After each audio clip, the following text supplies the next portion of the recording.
Hey guys, have you ever wanted to improve your English while exploring the wonders of ancient worlds? What if learning vocabulary and listening skills could feel like time travel?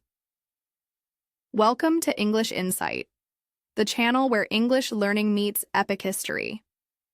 In this video, you will boost your English naturally as we uncover fascinating moments from the past, from ancient empires and legendary leaders to forgotten cultures and everyday life long ago. As we explore, you will hear real English pronunciation, useful phrases, and easy-to-understand explanations, all designed to help you improve your language skills while keeping you entertained. So whether you are studying at home, commuting, or relaxing before bed, let your mind travel back in time, and let your English grow along the way. Let's begin the journey. In the heart of World War II, when Europe was divided by conflict, occupation, and oppression, a young Polish social worker named Irina Sendler walked the streets of Warsaw under the shadow of military patrols and enemy control. The city was surrounded by barbed wire, guard towers, and checkpoints, with the Warsaw Ghetto sealed off from the rest of the capital. Inside the ghetto, civilian populations, mainly Jewish families, faced persecution, ration shortages, disease, outbreaks, and the constant threat of deportation to concentration camps. In the language of war, words like siege, blockade, curfew, resistance movement, underground network, and martial law described everyday life. Nazi soldiers enforced strict regulations, and identification papers were checked at every crossing. Collaboration with the resistance was dangerous. Espionage, intelligence gathering, and covert operations were punishable by death. Yet amid the frontline battles and military orders, another war was being fought, a silent war of humanitarian aid and civil disobedience. Irina's mission began as part of a covert rescue network, working under the Polish Underground's Council to aid Jews. She disguised her intentions under the cover of her official duties as a health inspector, giving her access to the ghetto for sanitation checks. In war vocabulary, this was a form of camouflage, blending her real mission into an official role. She witnessed the atrocities of war firsthand: malnourished children, bombed buildings, air raid destruction, forced relocations, and systematic oppression. Her heart was heavy, but her resolve was unshaken. While German forces fortified their positions with armored vehicles, machine guns, and military checkpoints, Irina fortified her courage with plans to move children out of the ghetto and into safe hiding places. Every step required strategic planning, risk assessment, and coordination with Allied resistance cells. She faced the constant threat of interrogation, surveillance, and betrayal. In wartime terms, her work resembled a rescue operation behind enemy lines where the battlefield was a city street and the weapons were forged documents, safe houses, and trust. When air raid sirens wailed, Irina moved quickly, using the chaos of bombings as cover to smuggle children past military blockades. She worked in a city under occupation, where propaganda posters covered the walls, patrol units marched in formation, and the population lived under constant surveillance. For learners, war vocabulary here is rich: armistice, resistance fighters, enemy lines, civilian casualties, occupation forces, military tribunal, confiscation, and infiltration. These words describe both the physical and political landscape of her mission. Irina's story is not about soldiers and trenches. It is about the war fought in the hearts of civilians, the battle to save lives when the world is on fire. She worked under code names, passed classified information to allies, and relied on clandestine meetings in safe locations. Her operations required knowledge of escape routes, concealed compartments, and decoy strategies. Every rescue was a small victory in a much larger war for humanity. Even though the global stage was dominated by military offensives, alliances, and battlefronts, the quiet defiance of people like Irina formed another front: the front of compassion against cruelty. In the annals of wartime history, her work stands as proof that even in the darkest chapters of human conflict, the language of rescue can still be written alongside the vocabulary of war. Courage, in its purest form, is not the absence of fear. It is the decision to act in spite of it. And in the streets of wartime Warsaw, Irina Sendler embodied this truth every single day. Surrounded by threats, danger, and intimidation, she stepped into situations where a single mistake could mean arrest, imprisonment, or execution. The vocabulary of courage begins here, with words like bravery, valor, heroism, fearlessness, fortitude, and steadfastness. But it does not stop at big dramatic terms.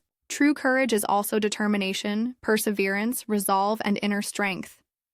Irina's mission to save children required bold decisions under impossible circumstances. She used discretion to avoid suspicion, composure to mask her intentions, and resourcefulness to find new escape methods when old ones were discovered. Her allies in the underground resistance admired her resilience, her ability to recover quickly from setbacks and keep moving forward. In English, we might say she stood her ground, held firm, and kept her nerve even when soldiers questioned her papers or searched her belongings. This type of courage was not reckless. It was a careful, calculated form of bravery that balanced prudence with determination. Each time she smuggled a child past a checkpoint, she practiced self-control, keeping her voice calm and her body language steady. She carried herself with dignity, another quality of courage, because she understood that showing fear could draw suspicion. Sometimes courage meant initiative, acting before anyone else did, creating opportunities for rescue before the situation became impossible. Other times it meant sacrifice, giving up safety, comfort, and personal security so that others could live. The children she rescued often had to be carried in sacks, hidden in toolboxes, or disguised as sick patients to pass through Nazi-controlled zones. Every method demanded creativity and adaptability, two skills that keep courage alive in unpredictable conditions. She was constantly aware of the risks, yet she never let fear become paralysis. For English learners, the story gives us many practical expressions: to muster the courage, to take a stand, to rise to the occasion, to defy the odds, to go against the grain, to speak out, and to put oneself on the line. Irina did all of these, not once, but hundreds of times, for more than 200 children. Her courage was also moral courage, standing up for what is right, even when the law says otherwise. In the wartime legal system, helping Jewish people was a capital offense, but she believed in justice, human dignity, and compassion. She refused to be a passive witness to injustice. Courage also took the form of patience. Rescue missions were not quick. They involved months of preparation, testing escape routes, finding sympathetic families to shelter the children, and creating false documents. She had to endure long waits, uncertainty, and the constant tension of living under surveillance. Sometimes courage meant continuing to act even when the outcome was unclear. It meant holding on to hope, even when news from the front lines was grim and reports from the ghetto were heartbreaking. She faced situations that demanded grit, that blend of passion and persistence that keeps a person going through years of struggle. Her story adds depth to words like undaunted, unflinching, and lion-hearted. Even when captured by the Gestapo and brutally interrogated, she refused to betray the names of the children she had rescued. She endured physical pain with stoicism, refusing to give her captors the satisfaction of breaking her spirit. After her release, she returned to her mission, proof that courage is not a single act but a habit, a way of life. The children she saved grew up knowing that one woman had risked everything for them, and their gratitude is part of her legacy. Her example shows that courage is both quiet and loud. Quiet when you are forging documents by candlelight, loud when you refuse to bow to injustice. And for us, courage vocabulary isn't just about describing heroes in history. It's about equipping ourselves with the words to recognize and practice bravery in our own lives. We can say I take a stand for my beliefs. I keep going even when it's hard. I face challenges head on. I remain calm under pressure. And I choose what is right over what is easy. These phrases and values live on through Irina Sendler's story, inspiring anyone who hears it to understand that courage is a choice, one we can make every day. In the language of rescue, every word carries urgency, precision, and purpose, and in Irina Sendler's world, each rescue mission was a blend of careful planning and split-second action. The core vocabulary of rescue begins with to save, to protect, to deliver from danger, to recover, and to assist, but expands into terms like extraction, evacuation, safe passage, recovery operation, and protective custody. In Warsaw during the Second World War, a rescue was not simply about moving someone from one place to another. It meant navigating hostile territory, using covert transport, and ensuring the rescued person's safety long after the first danger had passed. Irina understood the logistics of rescue, identifying those in need, planning the route, arranging the resources, and coordinating with others to ensure continuous protection. She worked with underground contacts who specialized in smuggling, concealment, and forging documents. These contacts provided safe houses, hidden apartments, or farmhouses where children could stay temporarily. In rescue vocabulary, we talk about secure locations, temporary shelters, emergency havens, and hideouts. Irina would arrange extractions from the ghetto using methods that required disguise, camouflage, and diversion tactics. Sometimes she dressed children in non-Jewish clothing, gave them new names, and rehearsed new identities with them so they could pass inspections. Words like to shield, to safeguard, to guard, and to shelter describe the protective part of rescue, while to extract, to carry out, and to pull from danger describe the active movement. Rescue operations often began with assessment, evaluating the risk, timing, and resources. She needed lookouts to watch for patrols, messengers to coordinate the timing, and guides to lead children to the next safe point.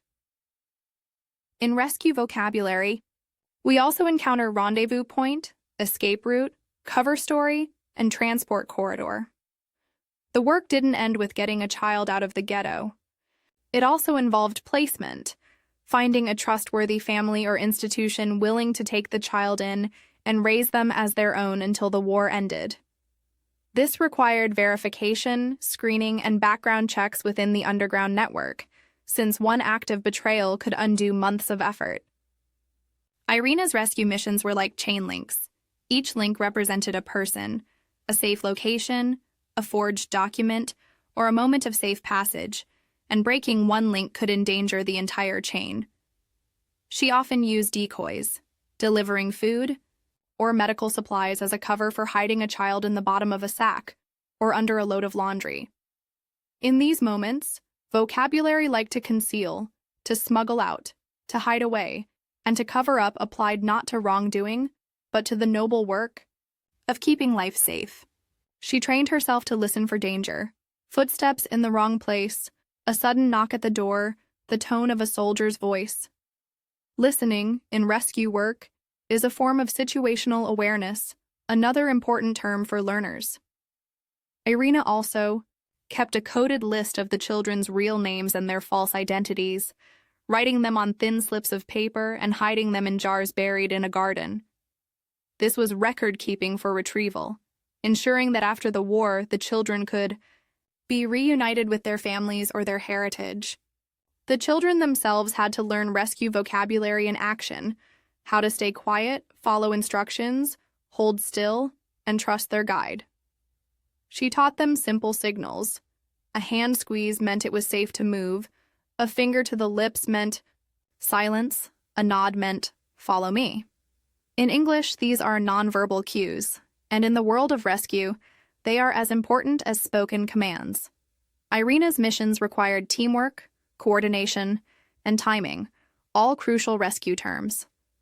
Without the cooperation of drivers, guards, nurses, priests, and ordinary citizens willing to hide a child, no operation could succeed. Rescue work also demanded contingency planning, having a backup plan if the first route was blocked, the Yaorabai first safe house was compromised, or a patrol suddenly appeared. She knew the importance of adaptability, being able to change the plan mid-mission without hesitation. Many rescues happened in the early morning or late at night, under cover of darkness, when patrol visibility was low. In rescue vocabulary, this is called operating under cover or using low-light conditions. Every mission was a test of endurance, not just physical, but mental. The ability to remain calm, think clearly, and act swiftly under stress is called composure under pressure. For English learners, rescue vocabulary here includes phrases like to spring into action, to get someone to safety, to pull off a rescue, to be on high alert, to evade capture, to give refuge, and to bring someone to safety. These words and phrases reflect the dual nature of rescue, the quick, decisive act, and the long-term protection that follows. By the end of the war, Irina had rescued over 200 children, each operation a thread in a vast, intricate web of survival. Her mastery of rescue skills, planning, concealing, guiding, sheltering, documenting, ensured that those threads held strong, even when the world around them was falling apart. And so, the vocabulary of rescue becomes more than just words. It becomes a tribute to lives saved, futures restored, and the extraordinary will of one woman who refused to stand by. And so, as the war faded into history, but the memories remained etched into the lives of those who lived it, Irina Sendler's name stood as more than just a line in a history book. It became a symbol of what it means to hold on to humanity when the world seems determined to lose it. In the streets of occupied Warsaw, where the vocabulary of war spoke of occupation, curfews, and enemy patrols, she wrote a different story, one in the language of courage and rescue. She showed that bravery does not always wear a uniform or carry a weapon. Sometimes it wears the coat of a social worker and carries a child in its arms. Her daily life was a constant balance between danger and determination. Every decision she made carried risk but also the potential for hope. She was, in every sense, a fighter, not in the trenches but in the shadows, defying fear with every step. Her courage was not the loud kind that shouts from rooftops, but the steady, quiet courage that walks calmly through a checkpoint knowing the stakes. It was the courage to choose right over easy, to risk her own safety for strangers, to act not once, but again and again, because the need was still there. The rescue vocabulary of her life was written in action: to shield, to guide, to shelter, to protect, to deliver to safety. These were not just words. They were the steps she took, the paths she carved, the safe hands into which she placed frightened children. Every rescue was more than an escape from danger. It was the restoration of a future. And for those children, grown now into adults, with their own families, her name is woven into their personal history like a lifeline. She proved that even in a time of chaos, destruction, and fear, one person's determination could alter the fate of hundreds. She didn't wait for the war to end, for conditions to improve, or for someone else to act. She became the someone. For learners of English, her story is also a journey through rich and meaningful vocabulary. We have walked through the language of war, siege, occupation, resistance, blockade, martial law. We have explored the language of courage, valor, resolve, fearlessness, moral bravery, resilience.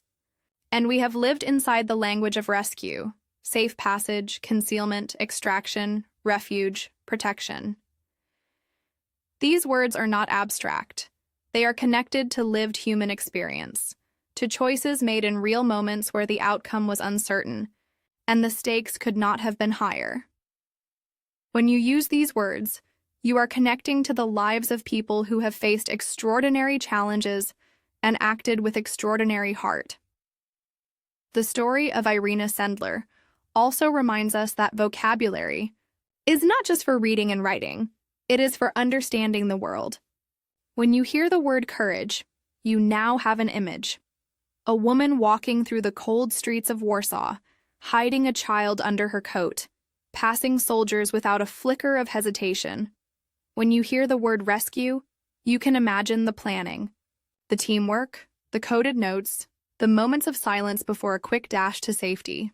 And when you hear the word war, you can remember that even in its darkest hours, there were people who refused to let violence and hatred be the only voices heard. Her life teaches us that history is not just dates and battles, it is also the quiet acts of kindness and the daring acts of rescue that ripple outward for decades. For every one of those 200 children, her courage was the dividing line between life and death.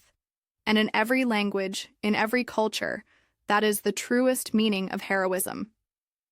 As you step away from her story, remember that the words you have learned here are not only for exams or essays, they are tools for telling your own stories, for recognizing bravery in everyday life, and for acting when someone needs your help. Because the world still has its dangers, its moments of fear and uncertainty. But it also still has people like Irina Sendler, people who, in the face of overwhelming odds, will choose to help. And perhaps the greatest lesson is that you can be one of them. You can stand firm when others hesitate. You can extend a hand when others turn away. You can be the courage, you can be the rescue, you can be the difference. And that is a vocabulary the world will always need. In the closing pages of history's most turbulent chapters, certain names refuse to fade. Irina Sendler is one of them. Her story does not belong only to the era of war. It belongs to the human spirit itself. She did not set out to be a hero. She was a young woman with a sense of duty, a deep compassion for the vulnerable, and an unshakable belief that doing what is right is worth any risk. In the war-torn streets of Warsaw, where every corner carried danger, she became a quiet force against injustice. She stepped forward when it was far safer to remain still. She acted when the easier choice was to turn away. Her work was not the dramatic, fast-moving rescue you see in films. It was slow, deliberate, and often exhausting. She planned routes, secured forged papers, arranged safe houses, and trained frightened children to remember their new names and families. She moved them through checkpoints with a calm that belied the storm in her heart. She carried babies in baskets, hid children under floorboards, and smuggled them in ambulances disguised as patients. Each journey was its own story, each rescue, its own act of defiance. We have spoken here about the language of war, words like occupation, resistance, and blockade, but Irina's life teaches us that war vocabulary does not end in violence.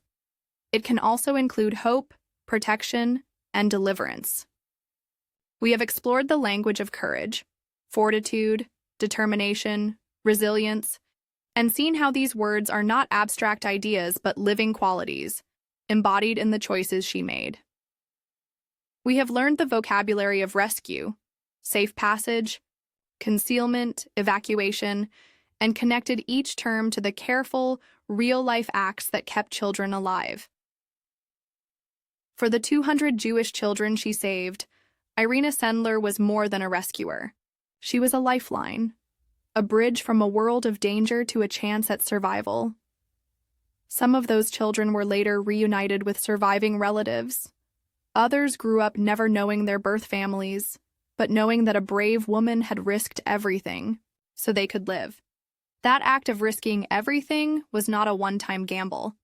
She faced interrogation, arrest, and even a death sentence, yet refused to give away the names or locations of the children. That kind of loyalty cannot be measured in medals. It can only be measured in lives saved. Her story also shows that courage is not reserved for soldiers, politicians, or public figures. It can be found in teachers, social workers, neighbors, and friends. It can be found in anyone who is willing to see wrong and act to make it right. In that sense, the vocabulary we've practiced here, words like to shield, to guide, to protect, is not just for describing history. It is for describing the actions we can take today in our own lives when someone needs help. History records that the war ended, but the children Irina saved carried her legacy forward. Many told her story to their own children and grandchildren, ensuring that her example would not be forgotten. In English, we have a phrase to pass the torch. She passed not only her story, but her values, compassion, responsibility, and the courage to act. And now you carry that torch too, because you have heard her story and learned the words to tell it. As we close, remember that vocabulary is not just about language, it is about perspective. When you know the words for courage, you can recognize it in others.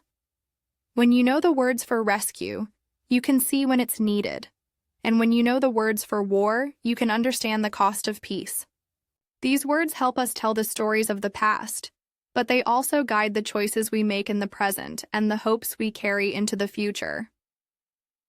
Irina Sendler once said that she could have done more, that she wished she had saved more children. But to the hundreds who lived because of her, she had already done the impossible. Her humility reminds us that true heroism does not seek recognition. It seeks results. And so, her story ends not with fanfare, but with the quiet knowledge that one person's courage can change the course of many lives. May you take her example and the vocabulary we have explored, and may you find ways, big or small, to be that kind of person in your own world. Because there will always be moments when someone needs a safe hand, a brave voice, or a determined heart. And when that time comes, you will have the words and perhaps the courage to answer.